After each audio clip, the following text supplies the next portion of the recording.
There are many creatures that are called gods because God means mighty one. Was Charles Taze Russel a Freemason? If we go to the heraldmag.org website and we click on Online Bible and we click on Russell and we go down to Convention Reports Sermons and we download a PDF,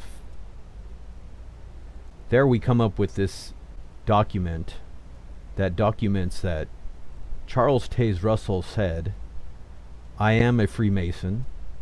I am a free and accepted Mason if I carry the matter out to its full length." Because that is what our Masonic brethren like to tell us.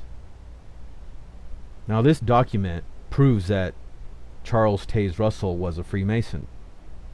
But are there other evidences that prove that Charles Taze Russel was a Freemason? If we look at this website of Duncan's Masonic Ritual and Monitor, this is a website that has all the documentation on Freemason hand signs. Here we see that there is a hand sign called Second Sign of a Mark Master. And we see that the palm is laid open bare, and the hand is coming down as if it were a chopping block. Duncan's Monitor describes this hand sign as, after having completed the sign as just described, drop the right hand a little to the right side, about as high up as the waist, the palm opened and horizontal, and at the same time lift up the left hand and bring it down edgewise and vertically upon the wrist of the right. This is figure 21, which is what we're looking at here. Now if we look at an old video by Charles Taze Russel, here we'll see him doing this hand sign. And at the 22-second mark, we'll stop it and you'll see what's there.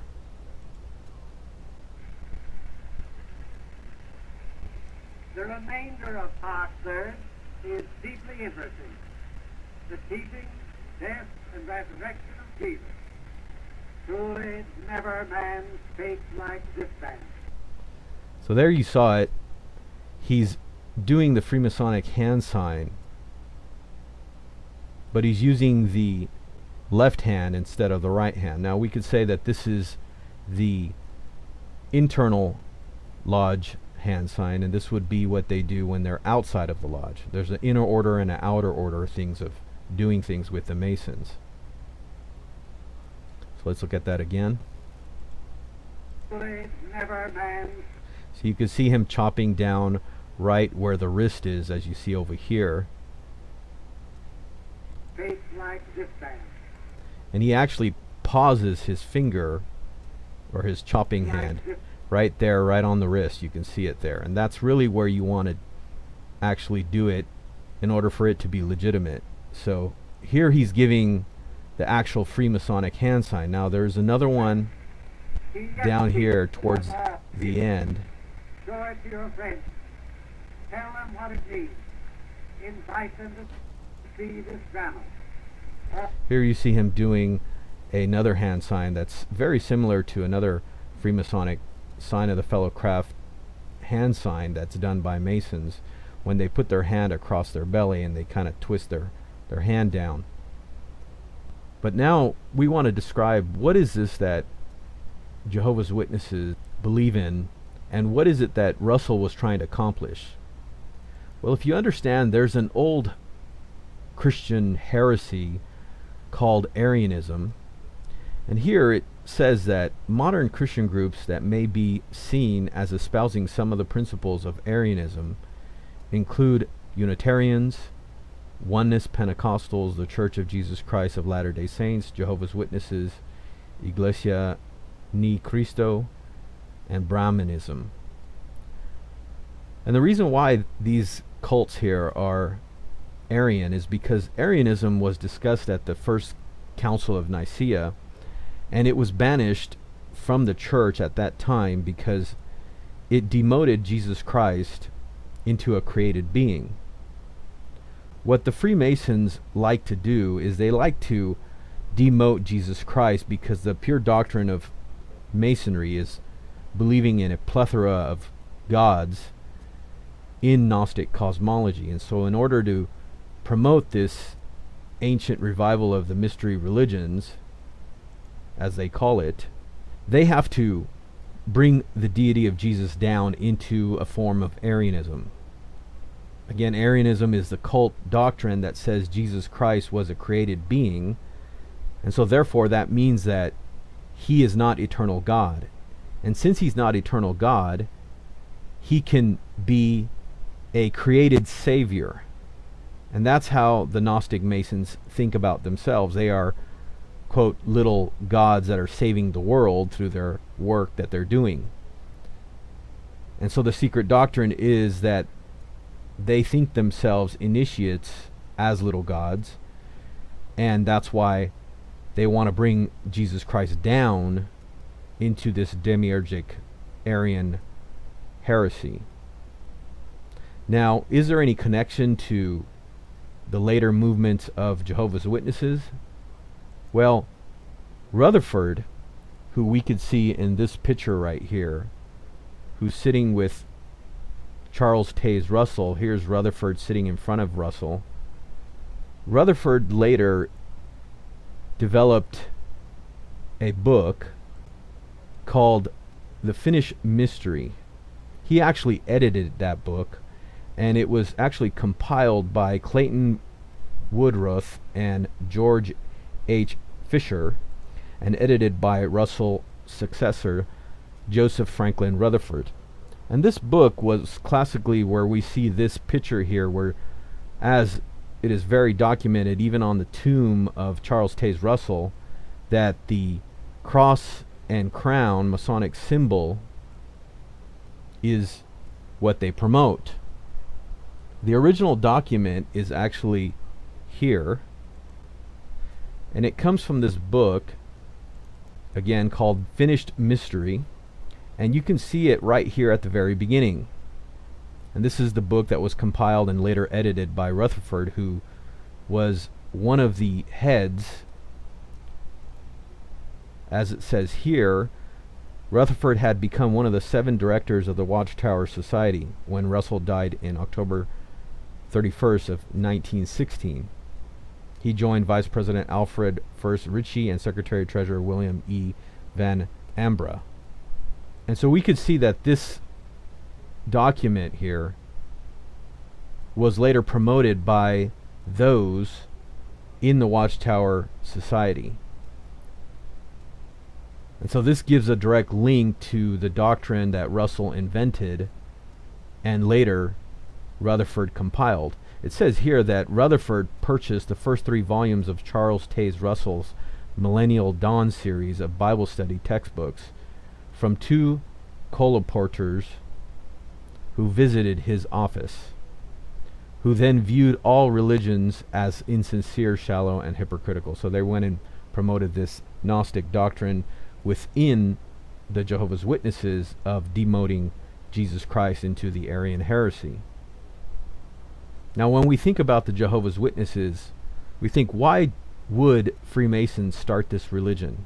We know that as we've looked at the Mormons and we've seen the Seventh-day Adventists, that most of these cults started by these Masons are to bring this Gnostic cosmology into play for their New World Order. And that's why the translation of the Jehovah's Witnesses is called New World Translation. You see here, it very clearly says that it's part of the New World Order, or we could say it's a New World Order translation. And in this translation, what does it facilitate? It facilitates the demoting of the deity of Jesus Christ, that he is eternal. They've changed everything in this Bible. We couldn't even call it a Bible, but they've changed everything and are facilitating the heresy of Arianism in the form of Gnostic cosmology by saying that Jesus Christ is a created being. He's a lesser God. And that opens the door to Gnosticism's idea that there are many gods and not just one triune, eternal, co-equal, triune God. And so that's why this whole system of the New World Order, Masonry and everything, has put out these false cults. Now, we found this testimony by this YouTube user named XJWS1, and he gives a real good description. Here he is at the pyramid that was made by the Masons to, quote, honor the Jehovah's Witness founder, Charles Taze Russel. And if we see here, there's a huge Masonic lodge here, and we can see that the actual pyramid structure is right here. These are some photos up close that we'll see in the video coming up. And there's the Masonic lodge. Here is the pyramid, and this is where they say Russell is buried, actually. But as we documented Russell doing the hand signs, and now we're going to listen to this testimony by this former Jehovah's Witness, because this is very telling. When I was a Jehovah's Witness, I knew about this. I knew. Everybody, it was in the Proclaimer's book. Everybody knew. If we just chalked it up to New Light. In 1914, and the pyramids, we knew that the world was going to end. We knew that he said the world was going to end in 1914. We knew that the pyramid was part of the calculation that he used to come up with 1914. But of course, they did away with that teaching. I think it's the New Light. But that moment that I had of clarity, that moment that I just realized it was all baloney, all that. Yeah, it's interesting that he mentioned New Light. That's the mantra that these Gnostics always like to bring out with these new religions. The SDA said the same thing, that there was New Light once the prophecy of William Miller didn't come to pass. And that's the same thing you see here. And here is the testimony of a Jehovah's Witnesses who's actually explaining it. Stuff that I read about came back to me at that moment. Even like I would look it up on different literature that wasn't Jehovah's Witnesses, and I see, oh man, I would go to the library and I'd look at the stuff that they'd say, the bad things, every once in a while, and I would just chalk and push it aside. But at the end of the day, at that moment, what I knew deep down inside came out, and it was that moment where I was like, oh, this is it. When Deshauna told me, what, babe? It's like Big Brother. That moment I snapped out of it. Yep, that's it. And that's why we're making this video, because these cults produce a certain type of mind control where guys like Russell here, who are doing their secret teachings and promoting their hand signs, they like to control the public with these false religions. And that's why it's so important to understand that this stuff needs to be investigated by Jehovah's Witnesses. And we hope this information that we've presented here and linking all this stuff is helpful for you. We'll leave links in the description so you can go investigate these things and see for yourself what's really going on, and find out that the biblical truth that Jesus Christ is eternal God. He said in the correct translation of John chapter 10 verse 30 that he and the Father were one. And so the Arian heresy of Jesus being a created being or an angel is in error. And these are the people that are bringing out the errors. And these are the people that you have to beware of. And until next time, we thank you for watching, and we'll see you again next time.